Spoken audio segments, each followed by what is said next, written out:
So welcome everyone to another VPA live online tutorial. Hope everyone's keeping safe and has had a good Friday and a good start to their Easter. So today we're going to be going through Sir James Macdonald of the Isles. Sir James Macdonald of the Isles Lament. So there is Sir James Macdonald of the Isles Salute, so don't get the two mixed up. In the Pembroke Society book, you've also got to be careful. There's Sir James Macdonald of the Isles Lament, which is actually, it's written in the contents as that, but that's actually not the tune. There's another one called Sir James of the Isles Lament or something like that, and that's, yeah, go figure, there's three different ones in there. So you've just got to make sure you actually get the right one. But the music that I'm going to present on the screen is actually Sir James Macdonald of the Isles Lament. So the only notes I found on this tune were from the Pembroke Society. It commemorates Sir James Macdonald of the Isles, who died in 1678. And the tune was thought to be composed by William Macdonald of Valais. I'll just present the tune first of all.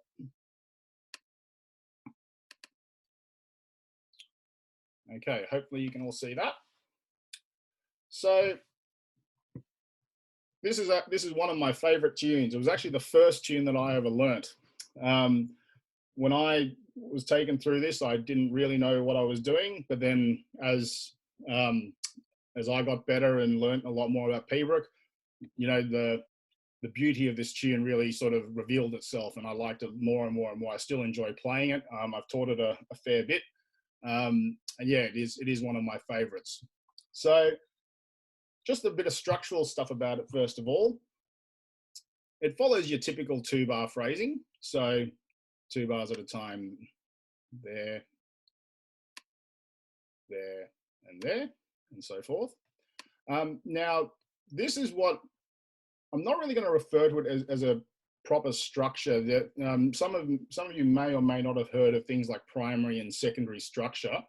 I really like to just talk about phrasing patterns. So in this tune, it follows a phrasing pattern of what I call A, B, C, B, C, C, B, C. So in line 1, you've got a phrase there, which is phrase A, and that's only ever played once. The next phrase B, and phrase C. In line 2, you'll see that phrase B, repeats. You've got, we'll call it B, we'll call it C. It's really sort of a C dash, like it's a slight variation on it. And then you've got C again, and then the third line is B and C. So that's pretty much in terms of the patterns to remember throughout the tune, that's the structure that you're going to use, and that structure goes all the way through, and I'll indicate that as we play through it.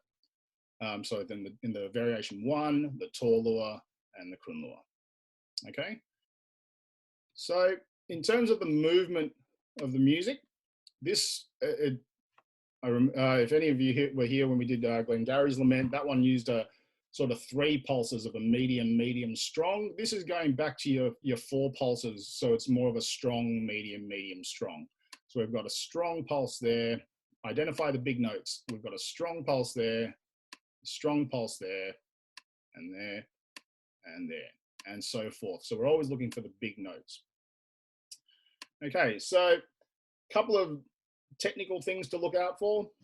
So I like to think about what are the major embellishments that you want to be practicing up for a tune like this. So these are putting together all the ingredients that you need to play the tune. So you've got B and C cadences. There's a C cadence there. There's a B cadence there.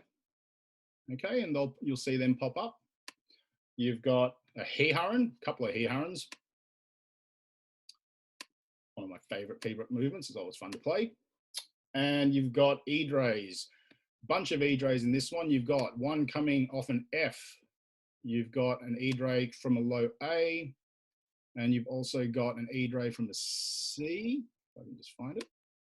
An E-dray from a C. Okay, so they're your major embellishments. So without further ado, let's play through it. So I'll just play you line one. So line one's got three phrases: phrase A, phrase B, and phrase C.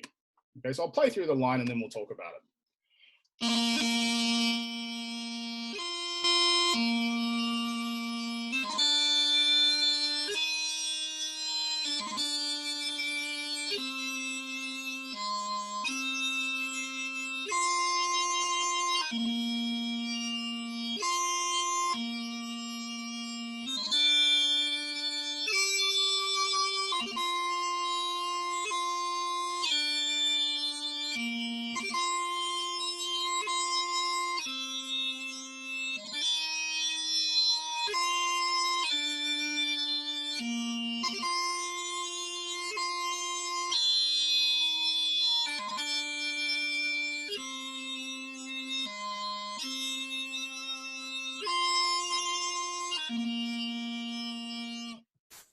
All right, so I'll just sing through it and point out some of the strongs and mediums and things like that. So it is always good to sing through p-books, but rather than me sing through the whole thing and play it, I thought I'd just play it first and then we'll sing through it.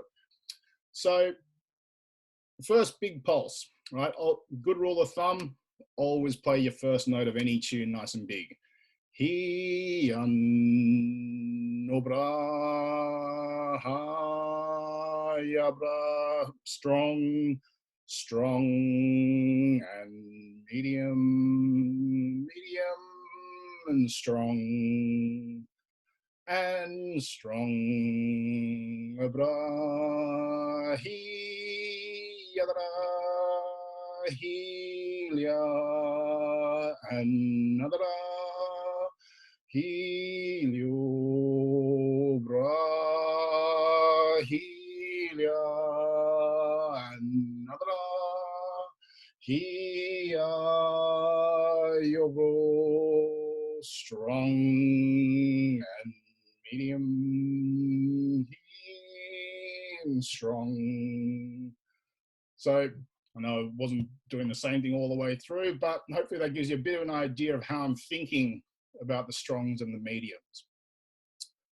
So line two, like I said, this is basically just the first phrase again. The second phrase again. Then we've got a bit of a variation in here, and we've got the third phrase here, or phrase C again. There's one little thing I'm going to talk about after I play through it, and it's something that goes on in this little section here. Okay, but I'll play you line two.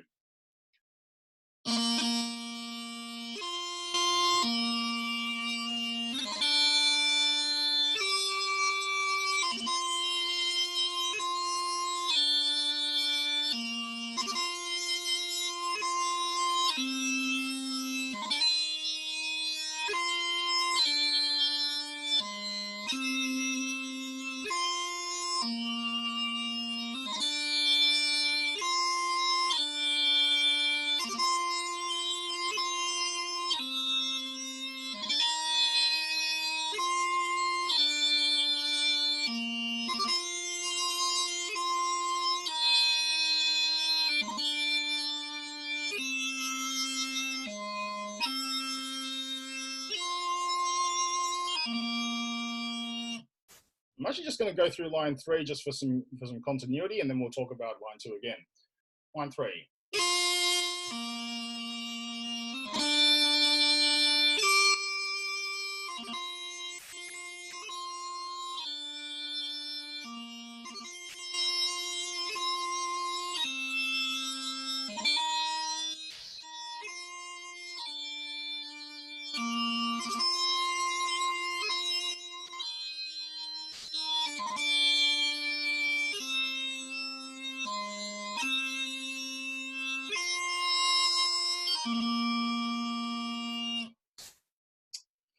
Okay, so line two, going back to line two, the bit that I was going to talk about is this second phrase.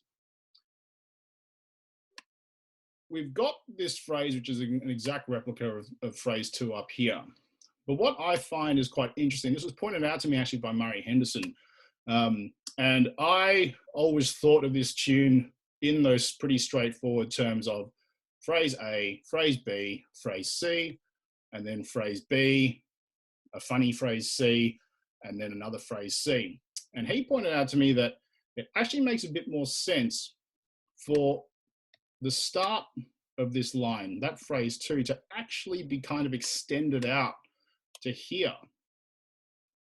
So that kind of goes against our typical phrasing. I think this is just a bit of a quirk of this tune, and it sort of points out that phrasing it doesn't have to be really formulaic all the time. Some tunes will have little quirks in them that will just change the music slightly, and it's more how you think about it that will affect how you play. So if I think about it like this, rather than having just straight 2-bar phrases, let's think of this as one big long phrase, and then this is kind of like a little mini phrase. Okay, so you got a little small phrase there. Let's think about it like that. Okay, I'll play through it again, and this time let's just have that in the back of our minds when we're sort of playing it.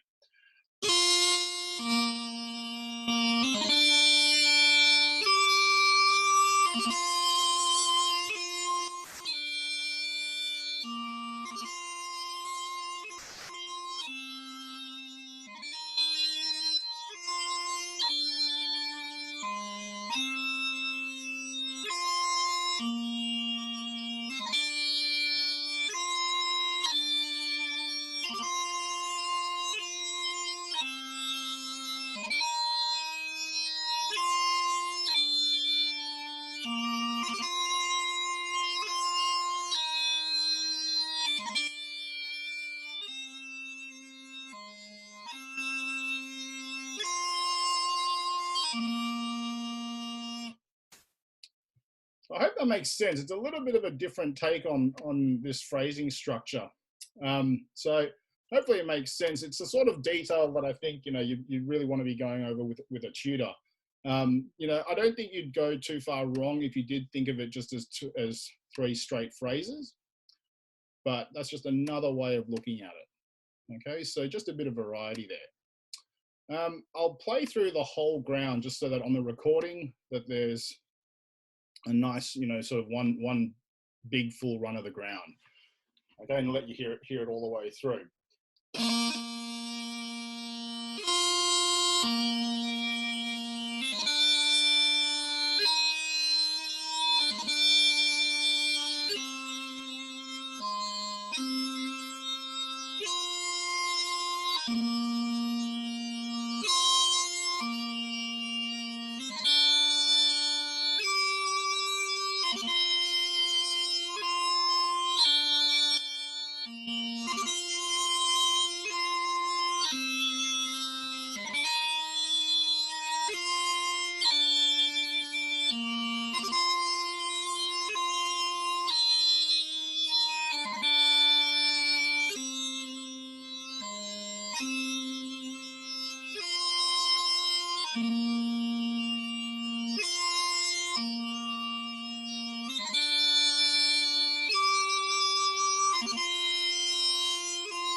So hopefully that's a good little summary for you of the ground.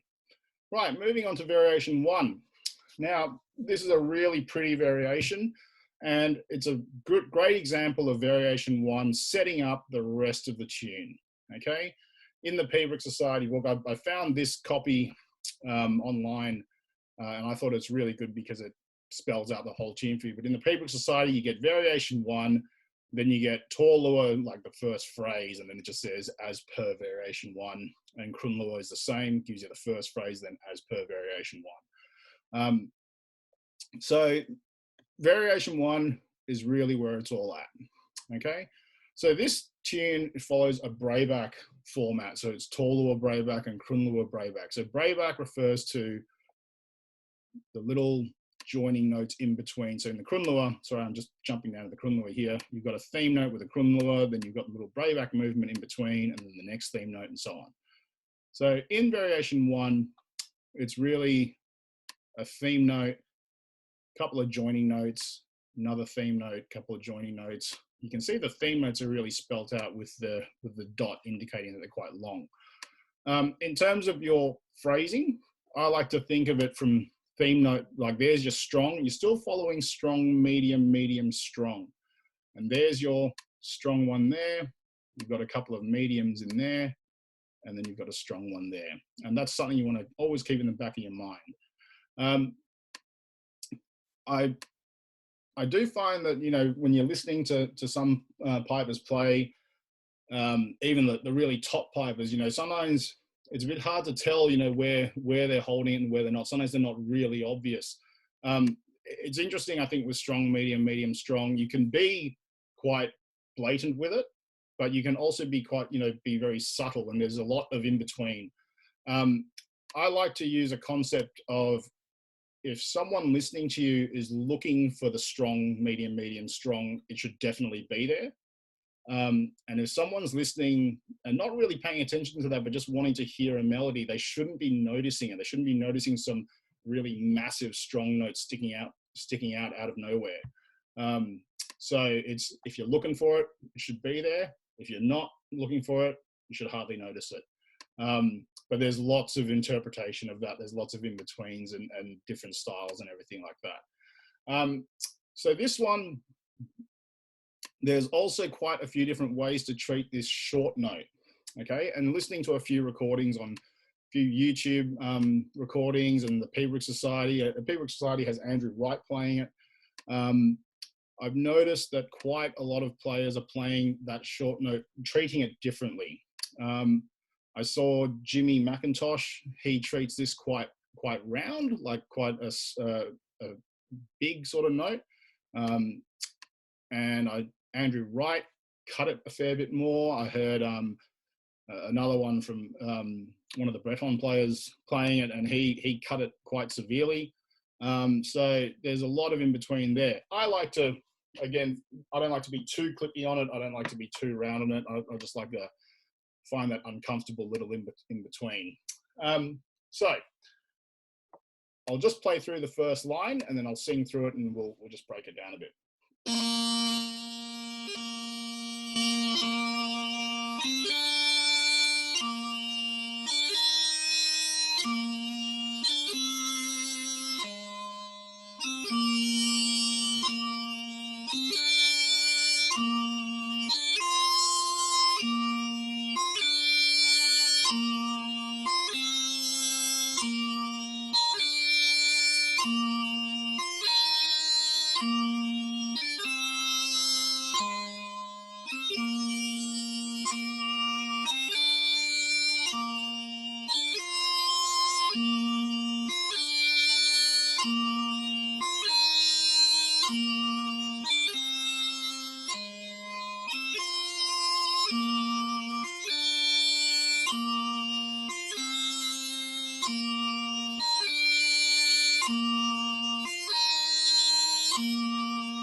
And then you get into the Torlua. So it's reasonably straightforward. I don't think there's too much to explain except what I said before. You know, keeping in the back of your mind, just making sure you're putting a little bit of a touch on the strong notes there. So, sorry, the strong notes at the starts and ends of the phrases. Keep an eye on your grace notes. You know, variation like this, you know, you get one wrong grace note and it kind of kills the chain. You can see that you've got, you know, G, E, D, G, E, D, G, E, D, so on. Get one in the wrong spot and all of a sudden the order's thrown out and you can find yourself getting lost. So these variations are where concentration becomes really premium. You can see, if you noticed the phrase pattern, phrase 1 didn't pop up again. Okay, same as up here. Phrase 2 pops up at the start of line 2. Okay, phrase 3 pops up at the end of every line, exactly the same as the ground. Okay, and then you've got a funky little different one in there. Okay, and unlike this discussion that we had up there about the joining of the two phrases, really just keep this one straightforward and just keep it as just strong, medium, medium, strong throughout that one there. Okay, so I won't spend too much time on that one because the tōlua, what goes on in the tōlua is going to be reflecting on what we've done in variation 1. So, tōlua. You will actually notice what's the last grace note at the end of a tōlua? It's an E grace note. Okay, so you've got G and then a tōlua that finishes with an E grace note to an A. Happens to correspond exactly with what's going on there. D grace note up to the next little joining note, and then a G grace note to your next theme note. Okay, so we talked about some technical stuff in the last session, in the last paperwork session, so I'm not really going to spend any time on that.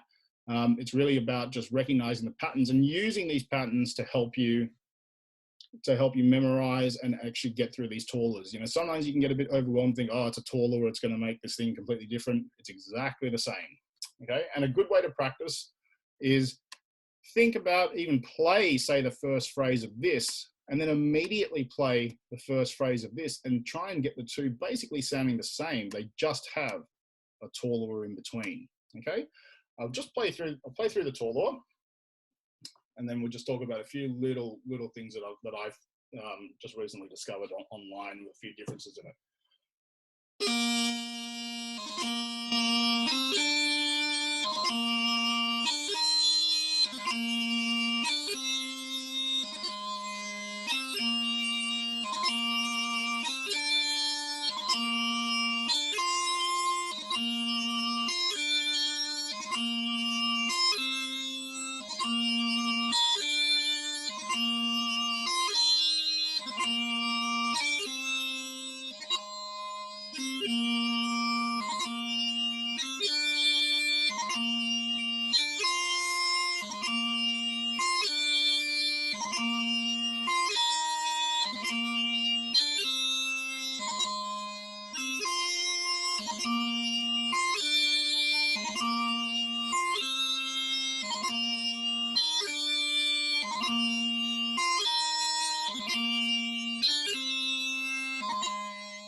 And so on into line 3. Sorry, I think someone else has joined. I'll just admit them.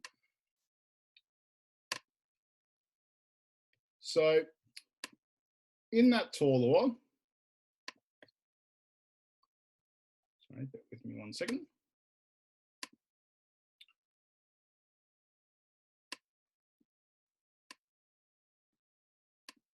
So in that tōlua, just something to be thinking about. If I'll do that little comparison there between the variation 1 first phrase and the tōlua, and what we're looking for is pretty much almost exactly the same rhythm. We're just adding in a tōlua. So if I play the first phrase of variation 1,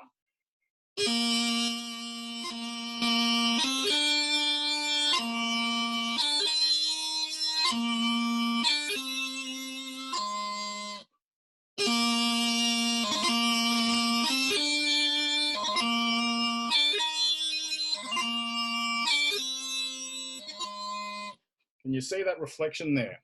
Okay, the two are almost identical. All right, so it's a really easy transition there. Well, it can be easy. There's a lot to think about in terms of technical work. Your taller lures always have to be good. You got the D taller lure there. I'm going to keep on harping about that one because people do tend to miss it. Make sure you play your B grace note. But you're looking for exactly the same rhythm. Okay, it's really quite an easy concept to get your head around when you think about it. A few little things that I found was actually the treatment of that short note, like I was saying, up in variation 1. So whether it be variation 1 or the taller lure, some people might be a bit fatter on that short note.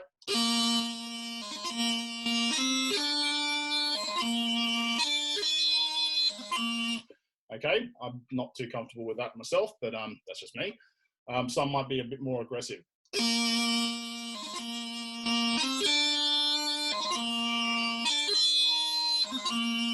Okay, and I think as long as you're sticking to your guns as to how you want to play it, you know, all are acceptable. You just got to be selling it and making sure that it's believable, you know, that you're convincing everyone that that's how you want to play it. I did see Andrew Wright. He presented it a completely different way, which I'd never actually heard before, but I looked it up in the Piobaireachd Society book, and they said that this is completely acceptable. I'm sure Andrew Wright wouldn't do too many things wrong. It just wasn't sort of the common way of playing it. So he plays the A at the end of the taller lure short, and treats the long note, the short note, as a long note. So he goes.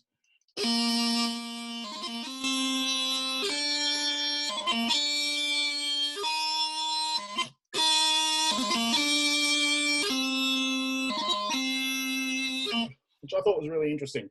You know, you might decide to play it that way just for a change after you've played it for a while. So that pretty much sums up the taller lure there. Now we get into crun lure. So crun lure in brayback is going to always feel a little bit different because the brayback movement is a slightly different rhythm. Okay, but it's the same note progression, it's the same grace note progression, it's the same phrasing. Okay, so this spells it out really nicely. You've got your 4 big theme notes there, and strong, medium, medium, strong, keeping that in the back of your mind all the time. Now, what note does a crun lure end on? It ends on an E. So therefore we can't play, going back up here, we can't play an E grace note because we're already on it. But we're going to do the same. So we can't do an E grace note down to a low A, but we're still going to go down to that low A. There's your D grace note up to the B, which corresponds up here. And then you've got a G grace note into your next crun lure. One thing I might mention that some of you may or may not know, in piobaireachd, taller lure and crun lure variations, you pretty much always play a G grace note to the theme note. Okay, so it's not indicated in here. People might be asking why you're playing a G grace note. So in piobaireachd, we always play a G grace note to the theme notes that precede crun lures and taller lures, etc. So there's that same note progression. You've got a G grace note to a theme note. You can't play an E grace note because you're already on E, but you're going down to a low A, D grace note up to the B, then the next theme note there. Okay, and with a brayback, I like to really just think about a nice, consistent, steady little rhythm through the brayback movement. I'll play through line 1 and then we'll talk about it.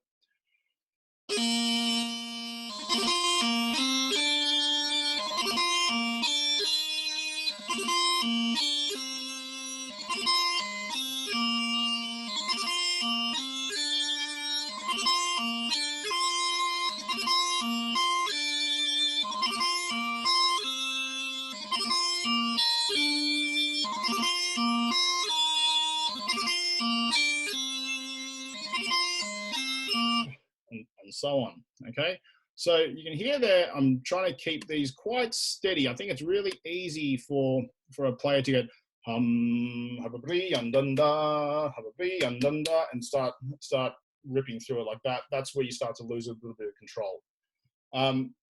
For control, I like, so for that little brayback movement, I always think of the E of the crun lure is sort of the has a beat to it, and then the brayback is going to follow exactly that same beat. Hum, hababri, andanda, hababri, andanda, hababri, andando, hababri, andando.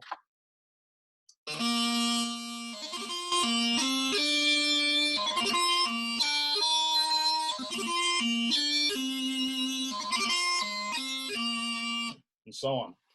Okay, so really this is just, it's your kunluas are always, the real business end of a tune. It's all your technical work gets counted, probably a little bit fatigued, instrument going or holding. And this is where all your concentration and practice pays off, okay? Let's play through the kunlua. I think everyone likes to hear a kunlua. So I'll play through the kunlua and then loop back into the first line of the ground as it's laid out here, all right?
Okay, so that's pretty much it.